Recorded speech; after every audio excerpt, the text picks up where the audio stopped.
જય શ્રી રામ। આવતીકાલ પૂરા દેશ માટે એક સુવર્ણ દિવસ થવા જઈ રહ્યો છે, ત્યારે છેલ્લા 500 વર્ષની પૂરા દેશની સનાતન ધર્મની જ્યારે તપસ્યા પછી ભગવાન શ્રી રામ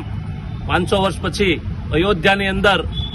રામલલ્લાની મૂર્તિનું સ્થાપન થવા જઈ રહ્યું છે અને મૂર્તિ પ્રાણ પ્રતિષ્ઠા મહોત્સવ